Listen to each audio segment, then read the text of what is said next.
Hey guys, welcome back to After Hours with Jimmy Thistle. I mean, where are the weeks going? I can't believe we're now in middle of March, beginning of March. It's insane. We're getting into spring, which I absolutely love being a gardener. So it's one of those things. It's we've had so much wet weather that I'm just every second, apart from doing now, the sun's out, but I want to be outside and just enjoying it. So I hope you guys are too. Today on the podcast, today's episode is Rachel. Now I didn't meet Rachel, unfortunately, because she's a co-host of Ryan, Rock Bottom with Ryan's podcast now. But when I was on Ryan's episode podcast, Rachel unfortunately wasn't on the show that day.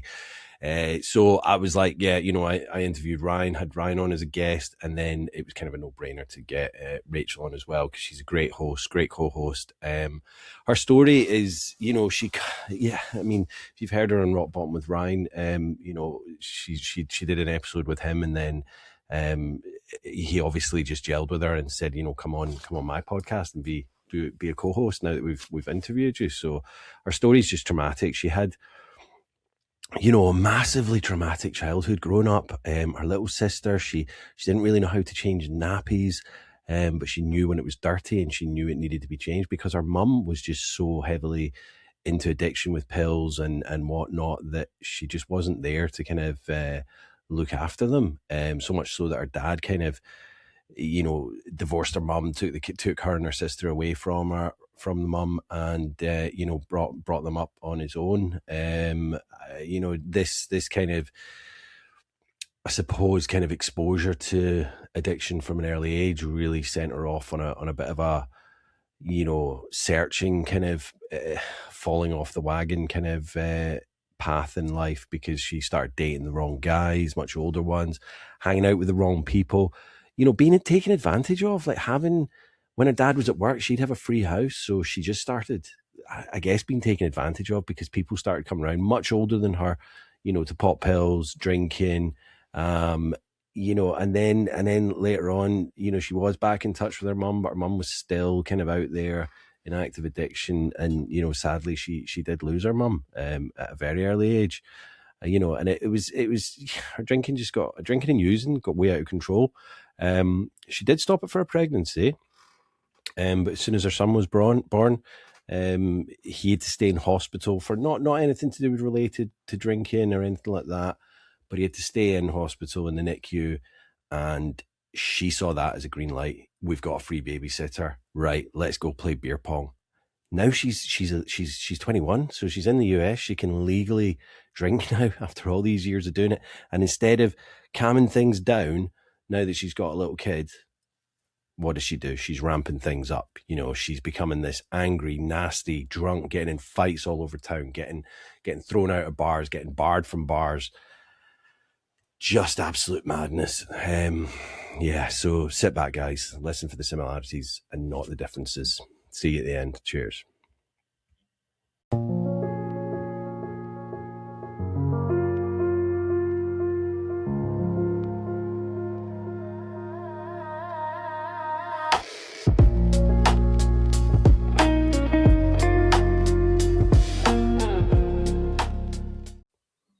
Rachel, welcome to After Hours. How are you today?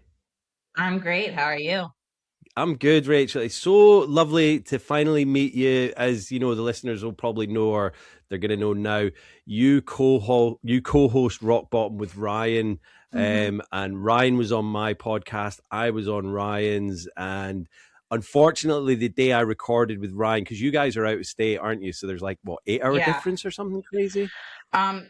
To you, I'm about an 8-hour difference. I think Ryan might be more. He's 3 hours behind me. We're in different states too. Not a lot of people know that either. We don't see each other often. He's actually here this weekend. I'm going to see him this weekend, but nice. He's one of my best friends. He helps me so much in recovery, but I did not purposely become a co-host. It just happened to happen. And that's part of my journey though.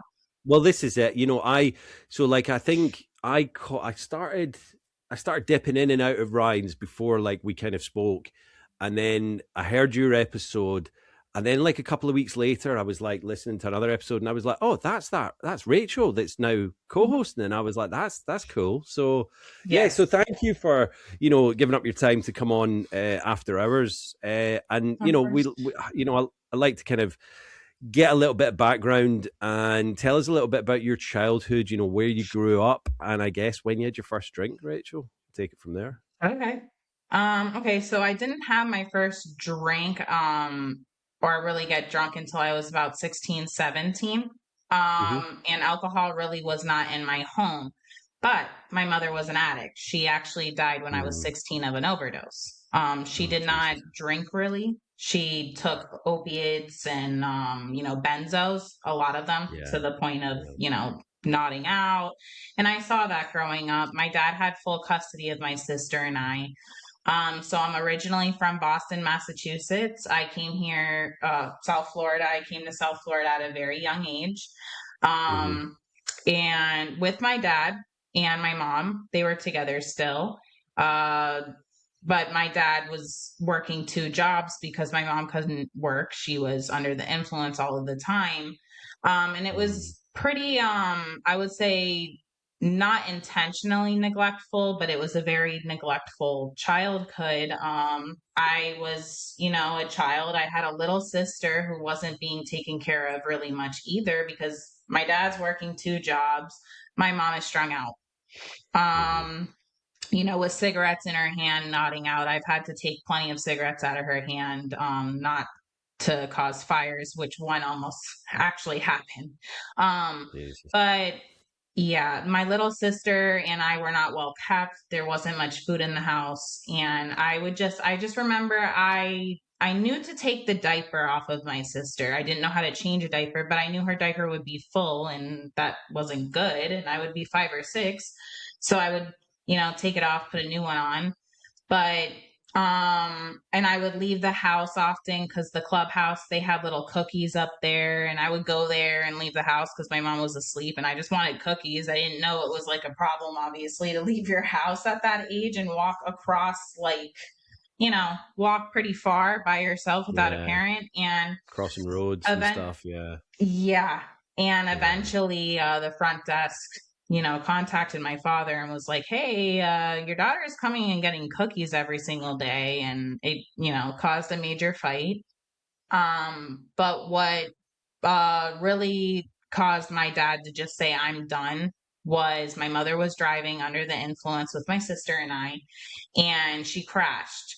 She crashed. Jesus. We went flying into a dumpster. We went over a median, and I remember putting my arm out, to save my sister to not go through the windshield. But her car seat wasn't even buckled in. She was in the car seat though. But I just remember with all of my strength and all of my might, putting my arm out and just protecting her while holding my own body. We Mm. crashed and my dad arrived on the scene. I don't know how my mom didn't go to jail, but she must have woke up from the pills. Mm-hmm. And my dad said, I'm done. So in the early 90s, mid 90s, he was like, he fought for custody for my sister and I. And that wasn't easy because he's a man. And Yeah. in the state of Florida, or at pretty much a lot of places, the mom has full rights. So, It's still tough now, even though we're kind of a bit more open to the idea that, yeah. that men can take care of kids just as much as the mother. But Yes. it's still a kind of, tipping point that women seem to get the majority of that, despite Yeah. what's going on, because obviously your mother wasn't fit to kind of be taking No. care of you guys at that point. And so what are your thoughts, Rachel? Sorry to kind of butt in, but what are your thoughts on like being a kind of, someone that became an addict yourself? What are your thoughts now, Mhm. like on your mother's kind of condition at that point? Obviously, Mhm. at the time you probably like hated her and thought she's not fit to look after us, but from an addict's point of view, it's like she obviously maybe didn't want to be like that, but she was Yeah. addicted to the drugs, Yeah. and so it's She kind was of, sad. yeah, but She she was didn't hurting. try to get help or anything like that. No. From I don't remember this, but from what I was told, that she did attempt to go to rehab multiple times, but then my Hmm. mom turned, like most addicts do or are, very manipulative, and back then she was able to doctor hop. Yeah. So she was shopping now for more pills. So Of she course. used that knowledge of going into rehabs to actually learn how to get more medication when she got out. She never was serious about getting help. I never knew her as one to say, I'm going to do this. I want to do this. But I know her background and things she went through. And now, as a mother myself and an addict, Hmm. yes, I understand she was struggling so bad. She was so far in, and I love her to death, and I'm glad to be on earth. But she should not have had children. She shouldn't have had Yeah. children.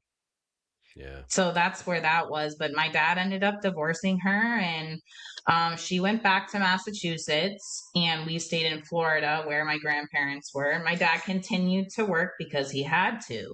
Yeah. Once again, I'm alone though with my sister quite often growing up. And then now my mom decides to come back to Florida from Massachusetts around teenage years. I'm about 11, Hmm. 12 years old. And now I'm at that kind of what you said. Now I'm at the fuck you phase. I'm like, I'm rebelling. I'm like, I don't want to hear what you have to say. You haven't been around. I'm not going to listen to you. Yeah, you're my mom. You birthed me, but you're not. So I grew up with Yeah. no woman figure or anybody to kind of guide me in any which way, and I was looking for love in the wrong places. I would, date guys that I really shouldn't at a very young age, and, Hmm. doing things I should not be doing. And it was just to fill the void. And then I was hanging out with the wrong crowd. And that's when alcohol did come into play. That's when it was like, okay, Rachel has an apartment because her dad's at work all the time. I'm going to bring bottles. And I'm around men that are for sure, now that I look back at it, I'm like 15, 16 years old. They had to have been in their early 20s or something, mid Right. 20s, Right. and they're hanging out at my house while my dad's at work. So Yeah. I'm with these guys and girls, and we're smoking cigarettes and drinking Bacardi Gold, and just and I'm a tiny little teenager, and I'm just doing it on an empty stomach, not knowing what I'm doing.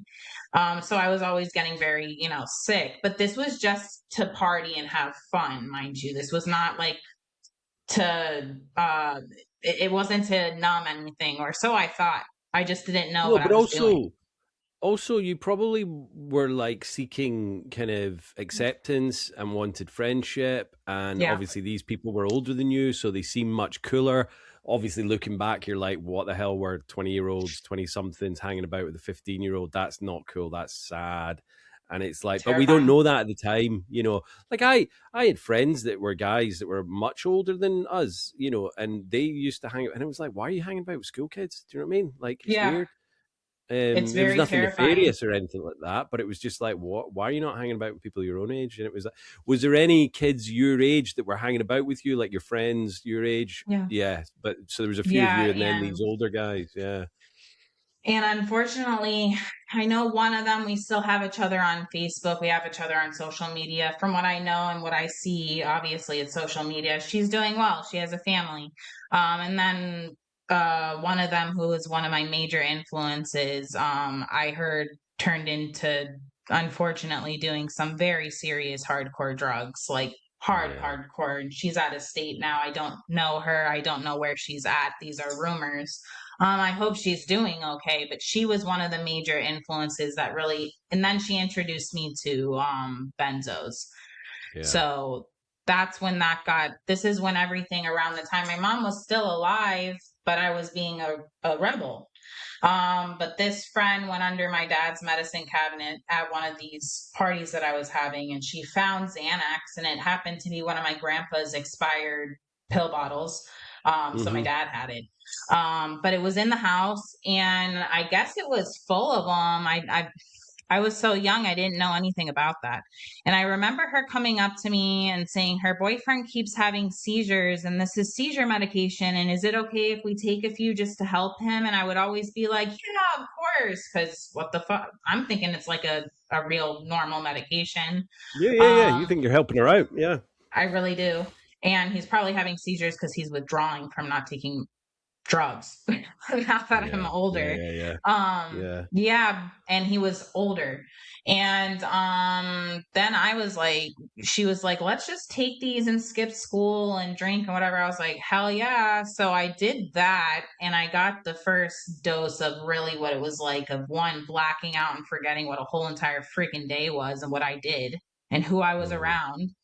And two, I remember though, before I blacked out, that numbing feeling, that very warm, calm feeling that Xanax gave me, mixed Mm-hmm. with a little bit of alcohol before I blacked out. So I was like, holy shit.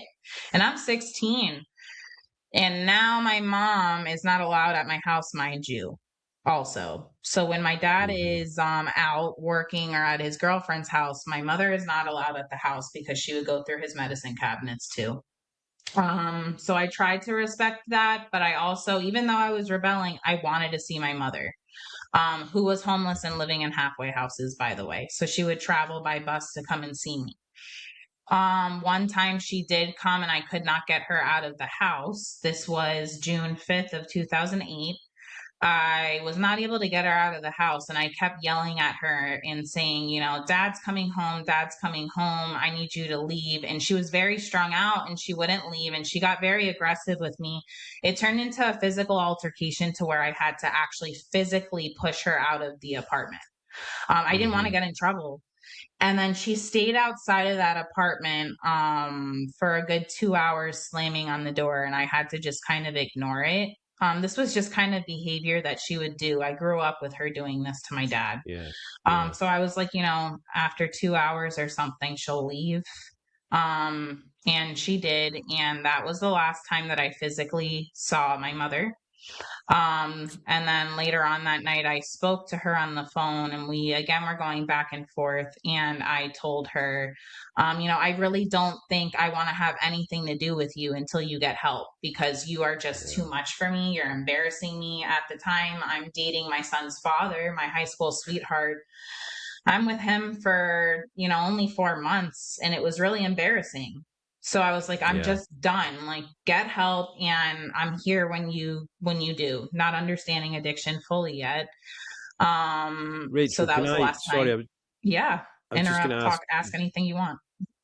Did your like you were saying that you were kind of doing? I don't know if you'd said you were doing benzos at this point, but you were doing what did you Xanax and things like that and drinking. Mhm. Did you ever drink and use with your mum at all? Because obviously she was doing certain things, and then you were kind of getting to that age where you had started. Did you ever Yeah. take drugs with your mum or drink with your mum? So I've never shared this ever, actually. Well, I've shared this to family members and stuff like this, but Yeah. hopefully I don't cry saying that. But Oh, it's okay if sorry. I I do. mean, don't.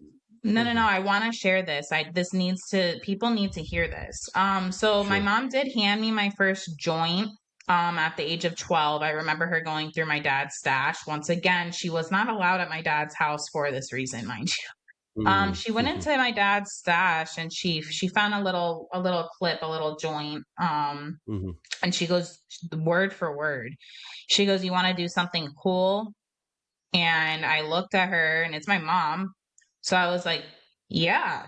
And she was like, "Okay." Hmm. So she lit it up, and she took like a puff out of it, and then she's trying to guide me on how to do it, and she handed it to me.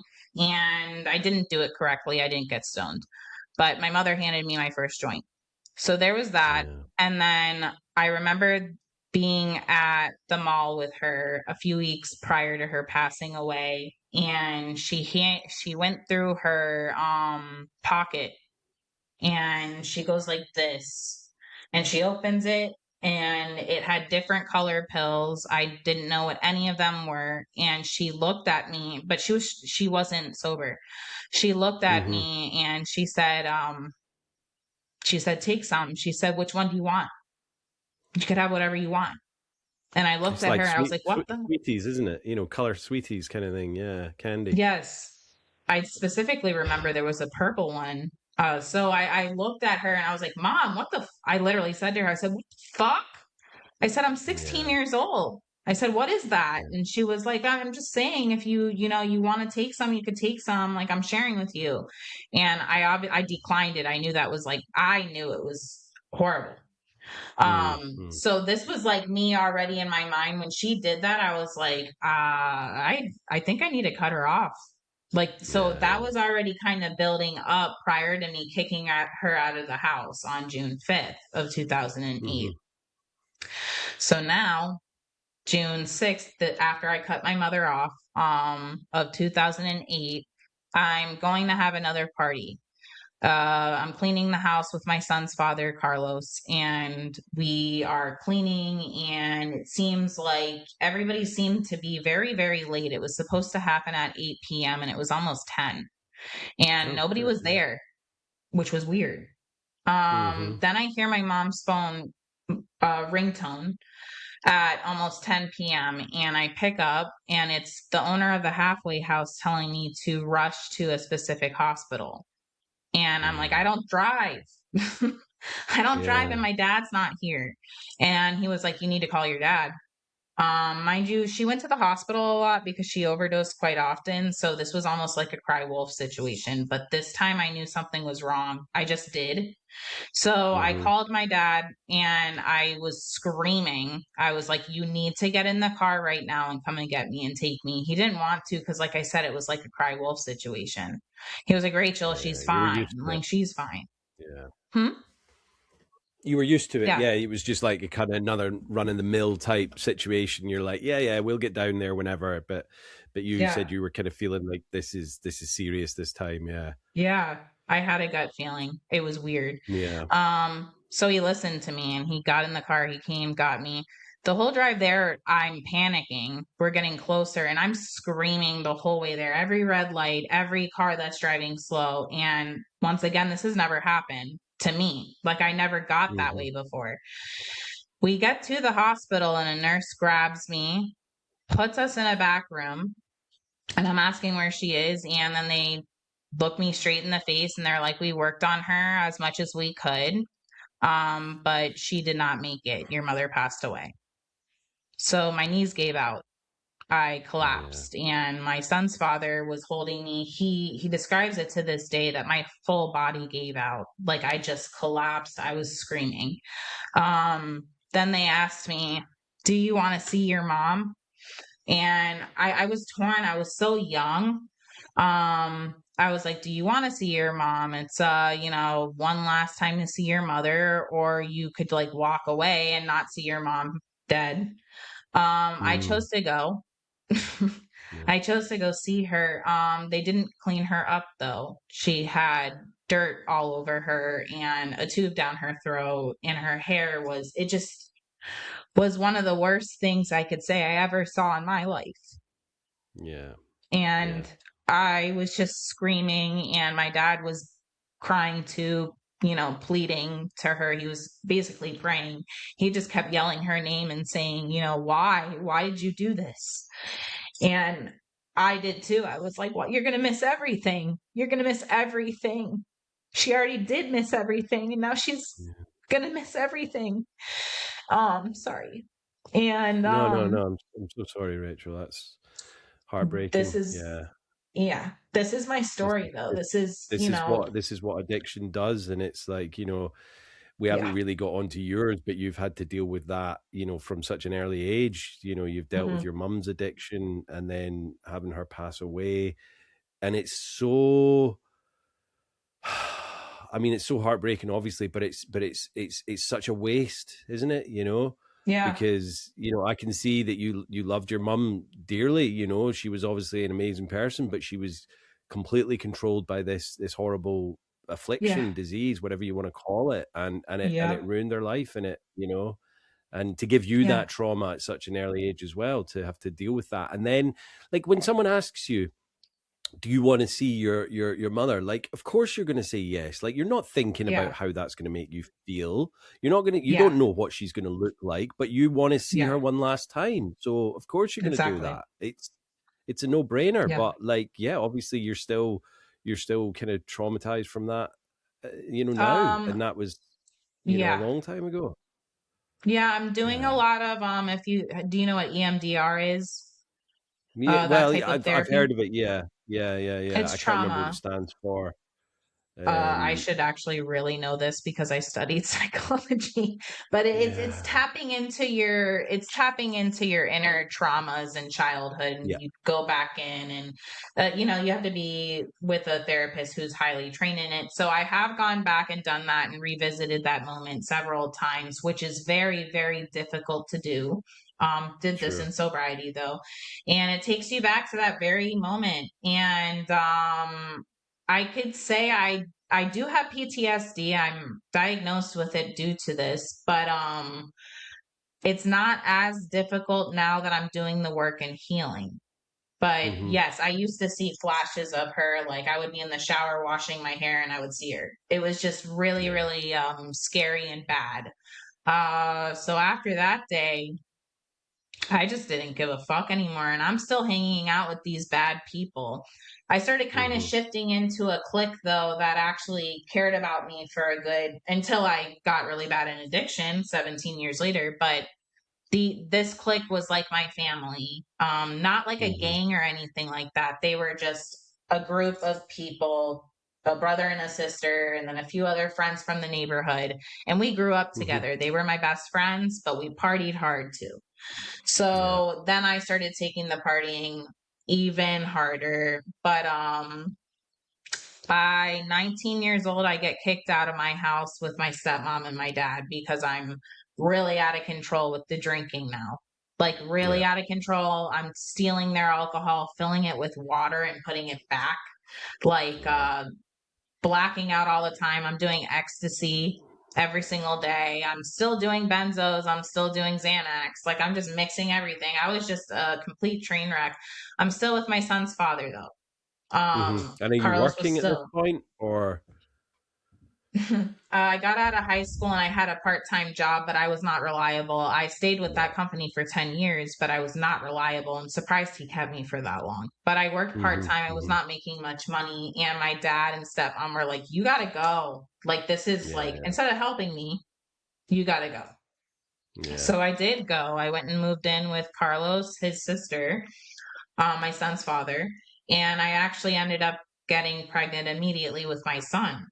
Mm. By the time I turned 21, ironically, and that's the legal age to drink, I turned 21 pregnant. I was 5 months pregnant. And then I had my son, I had Gabriel. And you would think that's, you would really think that would have stopped me. I did stop during my pregnancy though, but no, it didn't stop me. He was in the NICU, and this is horrible to admit, but again, people are going to be listening. So they need to hear, the truth. Yeah. Yeah. Of He course. was, Of course. yep. He was in the NICU for swallowing fluid, not because he was premature. He just swallowed fluid. And then they kept finding out, acid reflux and this and that. So he was there for 10 days. And I had a C section. And I'm hobbling out of the hospital. And one of the first things I say is, oh, well, we got a free babysitter, basically. He's at the hospital still. He's in good hands. Let's go play beer pong. So we did. I went to a Yeah. house party and I got And drunk. had you stopped for the entire 9 months of the pregnancy then? Yeah. Yeah.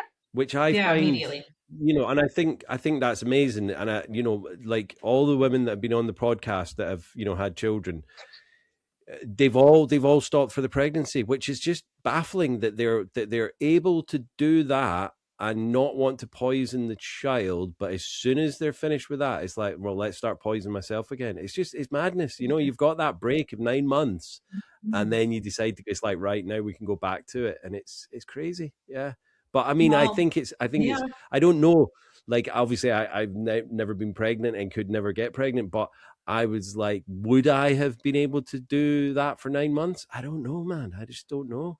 Well, I'll tell you why. I actually found out I was pregnant because I was hanging out with one of my friends, and I was at the point I was drinking all day. So I had my Bud Light Platinum. I was on a kick for that for some reason. Ew. Mm-hmm. Anyway, Bud Light Platinum because it has a little bit higher percentage. But I would walk around with a Yeah. 6-pack of that quite often. But I'm sitting down and I'm kind of on my same beer for a while. My friend looks over at me because I'm usually pounding them down, right? Yeah. My friend Yeah. looks over at me and he's like, Rachel, you literally have been drinking the same beer for almost 2 hours. And I was like, you're right.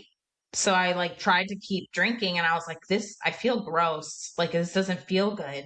And that's how I found out I was pregnant. I couldn't drink alcohol. So I think I Wow. mean, that's probably, that's Well, probably yeah, why I stopped. that's maybe your kind of body saying this is not for us right now. We Yeah. don't want this in our body, and that's good that the body has that kind of reflex to do Right. that. Yeah, Yeah. yeah, bizarre. Yeah. But then as soon as you've had the child, you're like, I'm getting back to it. Beer pong while the Yeah. child's in NICU. Yeah. You. And then like, I didn't get shit faced or anything like that. That started happening now a little bit before his first birthday. I was like, okay, Hmm. babysitters, because mind you, I turned 21 when I was pregnant. So prior to getting pregnant, I wasn't able to go to bars and clubs and really go out freely. I was always sneaking and finding alcohol illegally. So now it's legal and free game the Yeah. moment my son is out. So I'm healing from the C-section, and once I'm healed from that, now I'm like, okay, well, I want to go to a club for the first time. Like, I want to see that type of atmosphere. And I'm throwing the baby on family members. And now the drinking is back to out of control, getting kicked out of bars, fighting people, throwing drinks in people's faces. I was just not a fun drunk. I was a very, very nasty drunk. I was very mean, Hmm. and very scary. I would try to fight men. It was just my son's father abused. I used to physically abuse him. And I always share this and I take accountability for it. I used to be completely blacked out, and he would come home from working, and I would just rip him a new one, and it would get physical. And there were plenty of times that I put my hands on him. And Yeah. I regret it to this day. He didn't deserve any of that. He didn't deserve any of that at all. And he never hit me back. And was he a drinker as well? Was he a drinker and user, or just not? No, no.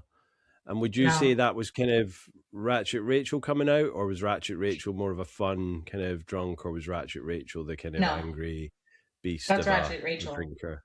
Yeah, That is yeah. Ratchet Rachel. And again, we didn't create that actually on Rock Bottom with Ryan. This is really who I am or Oh was no, no, my alter yeah, this is ego. yeah, yeah, Yep, my yeah. alter ego, Ratchet Rachel. She was a very, very angry person. Um, and that was, yes, I used to attack Carlos for sure. I remember a specific time, and I don't even know why I was mad. He wore glasses, and I took the glasses off of his face, and I stomped on them, I broke them, and then I spit in his face, and he didn't do anything to me, and he didn't deserve that. And now he Mm, has no glasses to see. So, yeah.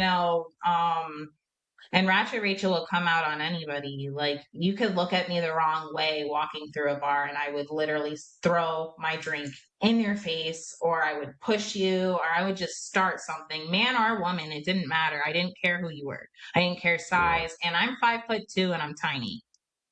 So that's just And not safe. did your friends that you were out with, maybe in bars when this was happening, or even Carlos, did they kind of question you and go, Rachel, you know what, you're such a lovely, sweet person when you're not drinking or using. Why are you doing this? Did anyone come across and say anything like that to you, or Yeah. My yeah? whole clique, who I'll always have love for them, and this comes later in the story soon. But Mm, most of that clique really did care for me, although the brother and sister, uh, their family owns the bar that we would party at, and one of them is a bartender there. So she would be the person that it's such a confusing, it was a very confusing relationship because she was like a sister, her and mm, her brother, sister and brother for sure. But me and her partied so hard. So we were both concerned about each other because when we would both black out, we were horrible. Like it was like Snooki and JWoww from Jersey Shore going out together, but in real life, me and her were like, that was my right hand man. We were together all the time. But we were both like really out of control when we drank. But we never fought each other. We never yeah, fought each yeah, other physically. I mean, we would get into yeah. verbal like, yeah. But no, yeah, the brother, I don't want to say names, the brother, and then another, a few other people in this clique towards not when my son was 1, but towards my breakup with Carlos, because he left me due to my drinking. He could not do it anymore. He left me with Gabriel in an apartment and he left. He couldn't do it. And I was in full addiction. And they were saying to me, Rachel, this is getting out of hand. Now you're like you're drowning yourself, you're blacking out. Gabriel's seeing this. I know he's only 2 or 3, but he's seeing this, and you're throwing him on your dad. And they did care. They seemed to have cared. Yet they would still do it with me. So it didn't make sense. But I just went down a spiral path after Carlos left, because remember, he was there the night my mom died. So I had and we were together 7.5 years. We had a child together. But when he left because of my drinking, which I just skipped a major part of my story, he left because I got a DUI. Right. Yeah. He was like, I am done. So I was driving around drunk as hell. I threw my son on his grandmother. He was working a night shift. He's a waiter. And I skipped work and everything. And I got shit faced. And I was driving around. I stopped at a gas station. I don't remember this. And I got out of the car. I'm assuming because I do know Ratchet Rachel and the old me. And she was probably going in to grab more alcohol at the gas station. Instead, somebody was trying to take my keys from me, but I thought she was trying to steal my car, and it turned into a physical altercation, and they called the cops, and I got arrested for a DUI. So Carlos was like, okay, I am done. You're abusive, you're an alcoholic, and now you have a DUI, and you left our son to go drink. So he left me, and my world crumbled even more. And are you still working kind of part-time at this? Because you're obviously looking after Gabriel and doing that, so you're still kind of working part-time but partying. Carlos has left you, but you're not seeing that as a red flag, I'm guessing. You're just kind of like, well, see you later, Carlos, I'm gonna party more. It wasn't about partying anymore. It was now I was drinking all the time because I was sad. Not realizing it's making me more sad. Probably getting into withdrawal as well. I wouldn't know that it was withdrawal, because I was just, if I wasn't sleeping and hungover, it was just right back to drinking when I was done vomiting. So once the vomiting's done, I'm just gonna, and I feel a little bit better and I hydrate and I eat something, it was back to drinking. And then about a year and a half goes by, almost 2 years after Carlos leaves me, and somebody from high school catches my eye. Happens to be my fiance, but we're going back and forth on Facebook, and we start talking. He lives 3 hours away. He moved away after high school, and he's just like, let's meet up. Like, let's, and I pre-warned him. I was like, I'm an alcoholic. I don't know if you really want to get involved. And, he probably didn't take that serious. We talk about it all the time now. He's like, no, like, I did not think you were serious. I thought you were just saying like you party hard. Yeah, who says that? That's like, I'm an alcoholic. It's like, okay, this girl likes to party. That's what I would take it as. If someone said that to me, I'd be like, well, you know what? I like a drink too, so that's fine. You wouldn't actually think that you meant I'm an alcoholic, especially, well, what age were you? What, 23, 24? When I got with John, I was 24 years old. So he was like, oh, I like to party too. He's not thinking she's an alcoholic. It's like, whatever. Right. So obviously you were trying to tell him, but he didn't listen. I tried. And so how was dating with him? Like, how did that kind of go when he came through and you went out on a date? What was that like when you were obviously steeped in alcohol? Yeah, we went to a bar. We got shit. We actually went to the bar that my best friend worked at. We went out to dinner, had drinks, and then we went to the bar that I was always at. Yeah. And we had our first kiss there, drunk and everything. So what our relationship was like, he ended up moving in very fast. My dad lives here at the time, Mm-hmm. because he had to help me with the apartment and my son. So now I have this guy I'm talking to from online very early in a relationship moving in, and Mm-hmm. his name's John. But John and I are out partying constantly, and our fights turned very toxic. And Ratchet Rachel and the abuser always came out. I was very nasty to him, but I never hit him. Mm-hmm. I never put hands on him. I didn't do any of that. But we were both very toxic together, to the point that John was like, oh, wait, okay, she is an alcoholic. So I'm going to calm down with the drinking with her. So he Mm-hmm. did. He calmed down and I didn't. I kept going balls to the wall, like balls to the wall. My Mm-hmm. dad ends up moving out because we want privacy and things like that. And about 2 years before I quit, my sobriety date is April 11th, 2024. Mm-hmm. Good 2 years before that, it got to the point I couldn't hold a job. I was having health issues. John was paying all the bills and I was sleeping all the time. He was taking care of my son. I was completely not present in my son's life. I was blacked out all the time. Yeah. And major health issues, gastro issues. I was 221 pounds, sleeping all of the time, all of the time. I was not bringing any finances in at all, and our house was a dump. Our house was a dump. Yeah. There would be, leftovers in the fridge for weeks. It was just really, really bad. And John couldn't handle it anymore. After being together for seven Yeah. years, I ruined our 7 year anniversary massively. So this was April 1st of 2024. I I told him I would make him a nice dinner. You go to work, and I'm not working. And I use that Yeah. as, okay, I'm going to drink, because I was at the point where I was drinking from the moment I woke up.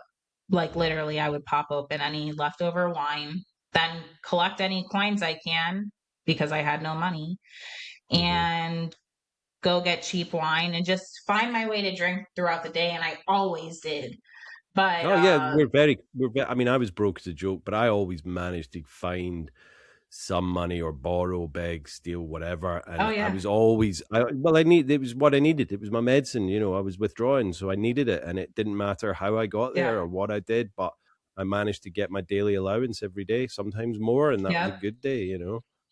Oh Yeah. yeah. Oh, that was a good day for sure. And then waking up to extra stuff that you thought you finished. That was always a good day. But Oh, for me, yeah. I tell John, get off of work. He's a mechanic, so he's under a car all fucking day for 12 hours. I'm like, I'm gonna make you a nice dinner. Mm-hmm. It's our 7 year anniversary.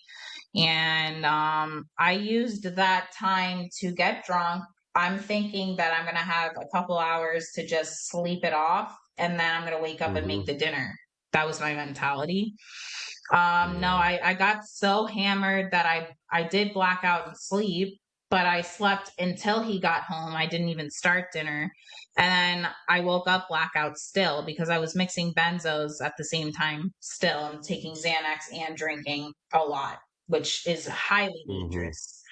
Um, so he wakes me up after, on our anniversary, and after working all day, and I am blackout to the point that I'm verbally abusive, and we got into a massive fight, and he left that night for a couple hours, and then he came home. He didn't even want to sleep in the same bed. And the next morning, I'm not working again still. And Mm-hmm. he just says, you know what, Rachel, I can't do this anymore. I just absolutely can't. I love Gabriel. I love Mm-hmm. you. But he gave me an ultimatum, but he didn't even sound like he wanted to stick around anymore. But he said, if you do not stop drinking, like, I mean, stop, we are completely done. I can't do this. And he was like screaming, like, I can't do this. He was crying, and he's a man of few words. So for him to be crying and speaking like this, like I was deteriorating him. Yeah. So, it went on for another 10 days. I was hiding it. But then finally on April 11th, I had an old AA chip from when I got my DUI. So I lied and I said, no, April 10th, obviously. April 11th is my sobriety date. But I took a chip and I said, I'm going to AA. They didn't know I had this chip. I lied. I went and got more alcohol to go have a last hoorah. And I went and I parked up in a parking lot. I was in front of a field. It was like super dramatic. And I took like 2 shots back to back of some really disgusting shit, like banana liqueur. And because that's all I could afford. Yeah. And then I had my Pinot Grigio bottle. I had the big bottle because I was going out with a bang rate. Oh, and I brought is toothpaste with me. Yeah. Yeah. Yeah. I brought toothpaste with me too. Like I had a plan. And then I was going to come home with the chip and be like, look, I just was at AA. Like, where did I get the chip from? I was going to do that whole entire you've got it all lie. stuffed out. Yeah. Oh yeah. And I'm halfway through the Pinot Grigio bottle, so I didn't even do what I really wanted to do. I wanted to get hammered. But I was already at my wit's end. I was tired. I was about to surrender, and this was my surrender moment. I actually threw a fit. I almost kicked my windshield in. That's how much of a fit I threw. But I was punching, screaming, crying, and I'm tiny, so I almost kicked my windshield in. But I grabbed the Pinot Grigio bottle, half full, and my other 2 little empty shots, and I stood up in front of the field and I tossed it with all of my might. It did fly pretty hard, and I collapsed to the floor screaming in the middle of a fucking parking lot, on the floor, crying, just hysterical, and it was done. I was done. That was my surrender moment. I was done. And then I used the toothpaste, tried to clean it up, got toothpaste on my shirt and didn't notice. A few months into sobriety, when I admitted this to John was like, I know. And I was like, how do you know? And he's like, I saw the toothpaste on your shirt and it was still on your breath. So I was like, well, but I woke up on April 11th, scared as hell. I did not get medical attention. I say this to everyone. I just raw dog sobriety. I just did it. And you're not supposed to really do that. You could have serious withdrawals. I luckily didn't though. I started a new job that day and I also got on the scale. This is normal Rachel fashion. I got on the scale. It said 221. I said, oh, fuck no. So I took on a new job, sobriety, and a weight loss journey. Day 1 of sobriety. Why not? And I achieved both. Why not? Do it all at once. Once. Yeah. And I did it. You're looking amazing. So you've obviously, you're happy with your kind of, weight loss venture. You're still in the same job, aren't you? So I stayed for the first 2-3 months, somewhere that I noticed, I was like, this office is not ran well. And it really wasn't. So then 3 months into sobriety, I found a better job, and yes, I'm still there, and all of them loved me. My manager is a huge supporter. She loves me. They're all going to be at my wedding. John ended up proposing on my, a month after I turned a year sober. Yeah. So I am at the same job, I would say. Are you coming up on 2 years? Is it 2 years this year? Yep. I'm getting married on my 2 years. You're getting married on your actual 2 years? I love it. That's amazing. Amazing, Rachel. Yep. Do you know what? It's such a tragic, parts of those story are just absolutely devastating. But the fact that you quite quickly realized that this was not serving you anymore and you needed to make a change. If you were ready to lose John, which you obviously absolutely adore, and that was just the kind of boost that you needed to kind of just make that change. And Yeah, quite quickly. And I mean, but you obviously, do you sort of, not obviously, but do you go to AA now? Did you go to a meeting and start doing that? Because obviously you had your chip from somewhere, but did you start using the fellowship? So I'll tell you what I did in the beginning and what I'm doing now. So my Yeah. recovery journey is a little bit of a story, but so I started off with AA because that's what Mm-hmm. they tell you have to do. That's the only way to get sober. That's when you're not fully educated on it. That's all you know to do, to just go to a meeting, Yeah. go to a room.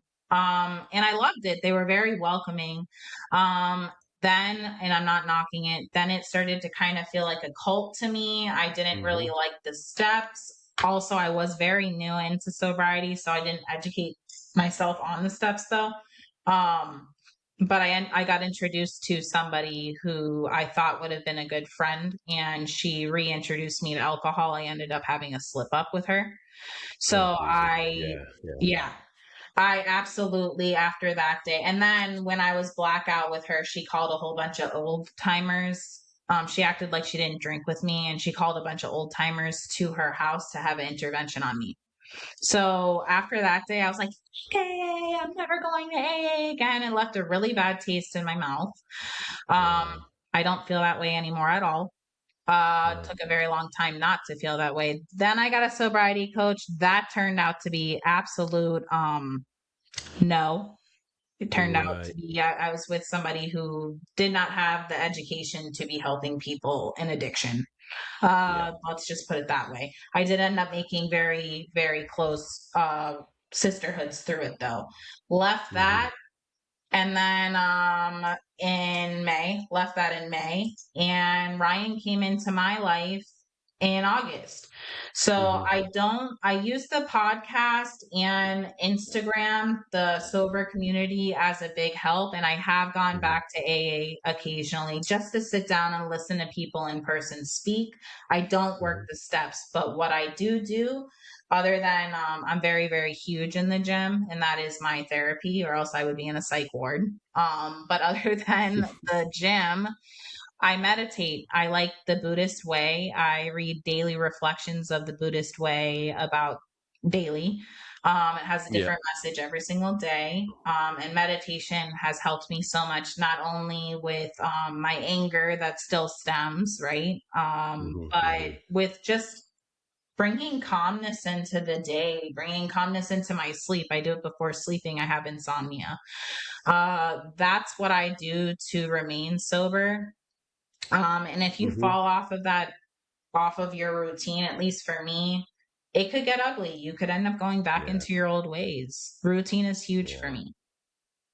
Of course it is, but Rachel, like you're still early days, and that's why I love getting people that are 1 year, 2 years, 3 years on the podcast because it take. I mean, I'm still early days as well. I've got four and a bit year, 5 and a bit years, but it's still early days. There's old timers that have Yeah. got 15, 20, 25 years, but everyone's different. And what I will say to you is, it does get easier. I know you've probably heard Yeah. that a million times, but it definitely the first two to 3 years for me were not touch and go, but there was certain times when I would struggle and I would be like, right, this is I need to do some real serious work here. But Yeah. honestly, now I'm not kind of fresh out of it. I don't not do the work.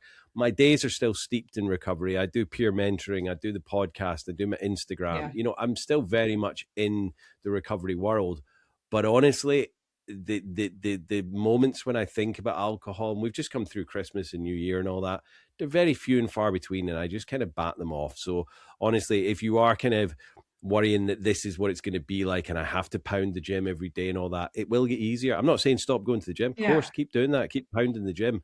But honestly, those feelings and everything, they'll just kind of plateau and they'll get easier. And Oh yeah, it's yeah. great that you're working on the anger as well. But obviously that stuff will be stemming from before the addiction. That'll be like from childhood, and Oh yeah. you'll still be probably angry at your mum and that Yeah. situation. So just take your Yeah. time with it. There's no Yeah. real rush to kind of you're doing it. You're doing amazing, and that's the kind of main thing. And obviously, doing the podcast with Ryan, that's got to be some great therapy right there. Hearing Oh people's yeah. stories, like me doing this is me. Like I stopped going to the rooms. after about a year. And I know what you mean. And my home group was amazing. There was only a few people in there. It wasn't massive, but we Yeah. got to a point where COVID lockdown happened again, and we couldn't Mm-hmm. get to the rooms. And I was just worried that if I couldn't get to a meeting, was I going to relapse? And I thought, I don't want to be that, dependent on it. I thought I need to Yeah. start moving on with other avenues in my life. Now I know that the meetings are there, and doing my peer mentoring, I do kind Mm-hmm. of a smart kind of themed meeting that we do with that. So yeah, but I know they're there, and that's the thing. But I think Yeah. sometimes, like you said, it can be a little bit culty. It depends on who you're with and what meetings you go to. But I just thought, you know what, I need to move away from that and do my own sensory recovery. But everyone's individual, and that's the main thing. So, Yeah. whatever works for you is what it kind of needs to be. What advice would you give to someone that was kind of early days and just kind of thinking about getting into recovery, or was like a day, a week, weekend? Because obviously we're beginning of January now. I know this isn't going to be out for a few weeks, months, but Mm-hmm. what advice would you give to someone that was early days?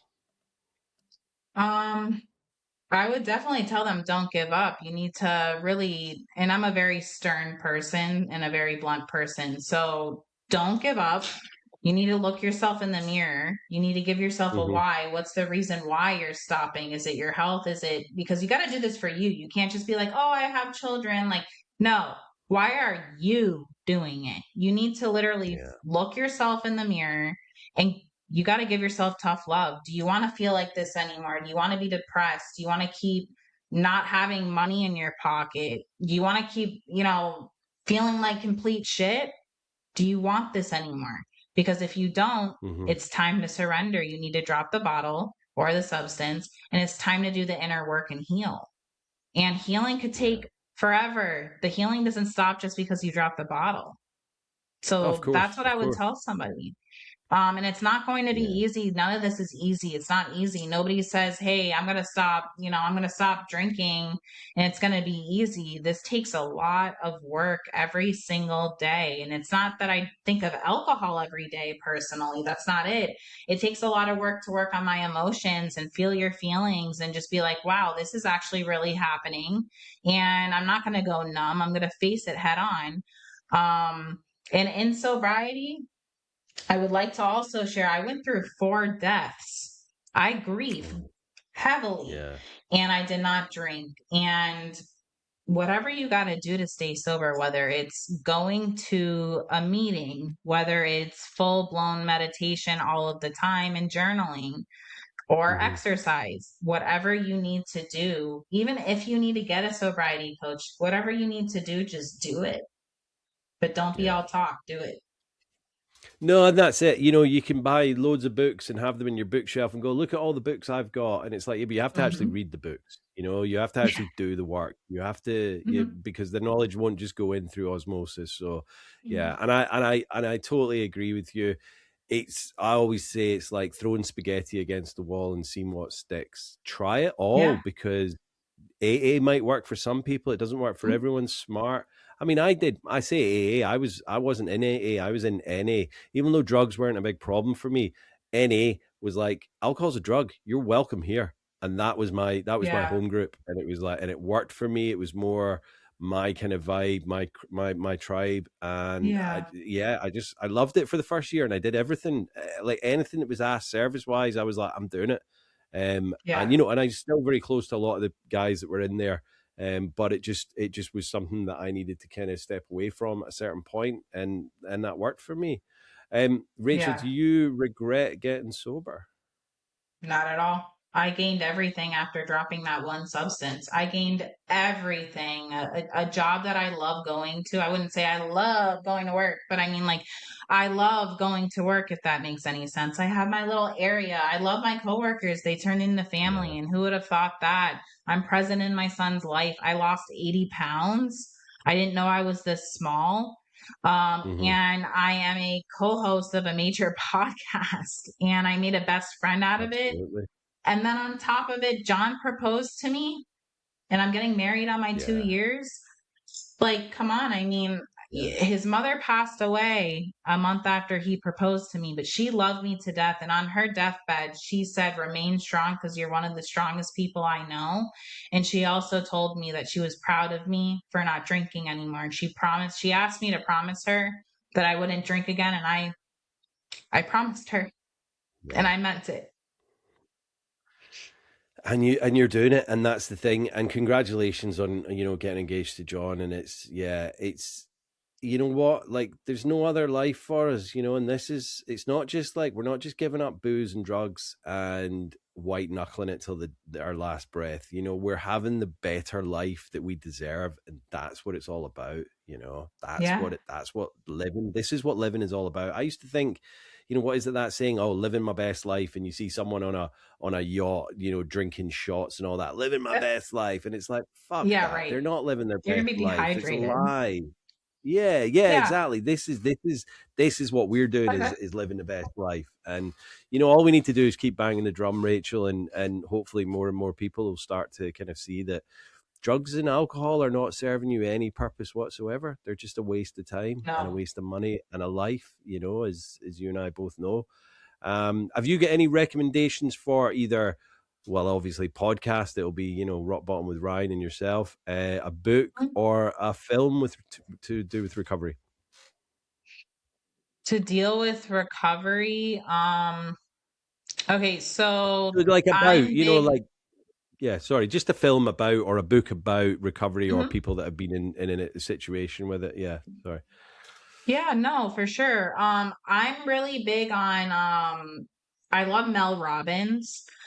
She touches on really big subjects and things like that. And I did study psychology, so things like that. But one of my favorite books is Let Them. So if you're dealing with boundaries, or if you're dealing with not understanding, like, oh, wow, what this person or what this clique or this job is doing to me, and you don't know how to handle those emotions, that book, Let Them, lets you literally let them. Just let everything that's happening in your life happen, because it's going to happen. And the only way to get through it is to let them.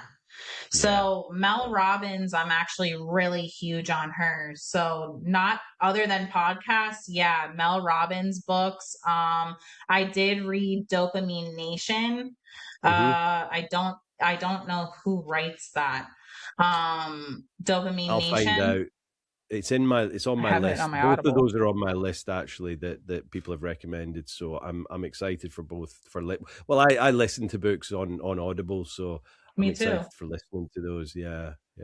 Dopamine Nation is on here somewhere in my library. I could tell you right now, but I listened to that, and by Anna Lembeck. Oh yeah. But that's a great one too, because she is it's from a psychiatrist's point of view, with all different types of clients that have different fixations on how they get their dopamine, their happiness, if you don't know what dopamine is. But yes, how they get their happiness. And that doesn't necessarily have to be it doesn't have to be alcohol or a drug, right? It could be working out. You could overdo it with working out. You could overdo it with sex, porn, all of it. You could overdo it with anything. Yeah. No, I mean it's I've been recommended that quite a few times with the Dopamine Nation, but that is it. We're all just we're creatures of, like, filling that dopamine hit, and that's what we do. And alcohol and drugs is a very quick fix in that, but there are other ways to do it, like going for a hike, going for a walk, having a deep and meaningful conversation with your buddies. There's so many other ways of doing it, but we just go for the quick fix. Like us as humans, we want instant gratification, and alcohol and drugs does that for us, but it doesn't. It can be shopping, it can be gambling, it can be whatever. And if it's bringing a negative impact on your life, then fucking stop it, and that's all I try to say. I agree. Yeah. Rachel, sorry, go on. No, I agree with you. Everything you're saying. It's just like, if it's harming you, just fucking stop. Like, just stop it. I know it's not easy though. I mean, we were in addiction for so long. So to just say that to people, just stop. But like, just stop. It will benefit. Yeah, just stop. Like do everything you can in order to get to that stopping point, because there's so much help and support and like just so many different avenues out there now. Like you're saying, it's not just AA now. There's so many other ways. And a lot of people don't want to go to the rooms, but there is all these other kind of media, like, mediums available, like podcasts, reading books, watching films, like just so much out there on the internet now to be able to get people into sobriety. Younger people, they don't seem to be drinking and using as much. Well, I think they're more into kind of psychedelics and things, but they don't seem to be drinking as much. And drinking does seem to be, well, it is. It's the worst by far. Apart from smoking, alcohol kills way more people than any drug put together. So, yeah, it's a real danger, but it seems to be this socially accepted thing. But yeah, it's crazy. Yeah. If it wasn't for alcohol, I would have never touched cocaine. So I mean, exactly. Cocaine is People say that weed is the gateway drug because it's this softer one and it's easy to get and do. Nah, alcohol is the gateway drug as far as I'm concerned. So it's it's a danger, but with people like yourself, myself, Ryan, and all the others kind of banging the drum and saying don't do this. It's a waste of your time. So not worth it. Not worth it. Thank you so much, Rachel. It's been an absolute pleasure getting to know you and finally getting you on the podcast. So I do appreciate you giving up your time. But yeah, thank you. Thank you for listening. Yeah, we appreciate your sobriety and your story. So thank you so much for sharing it with us. So thank you. Thank you. Take it easy, Rachel. Take care. Bye-bye. Bye-bye. Bye. Bye. Thank you so much, Rachel.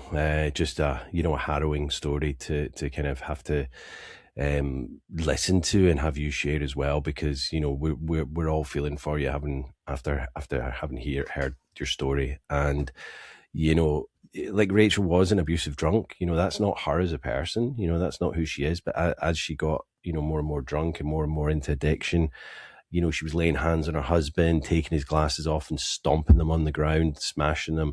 Just having that alter ego, Ratchet Rachel, but by giving something a name, I guess you're almost kind of recognizing that this is this other personality of yours. So maybe something needs to be done about it. So I think recognizing that is a great first step. Giving it a name, yeah, maybe not the best thing, but I don't know. It's one of those things. She obviously recognized it and realized that that's where she needs to kind of toe the line, I guess. And when her husband to be, her boyfriend at the time, John, gave her that kind of ultimatum and said, if you don't stop this, I'm going to have to leave you. It's not like kind of, my way or the highway, but it was like, I can't live like this anymore. So, that was kind of when she went and had that final last hurrah, having that last meltdown in her car.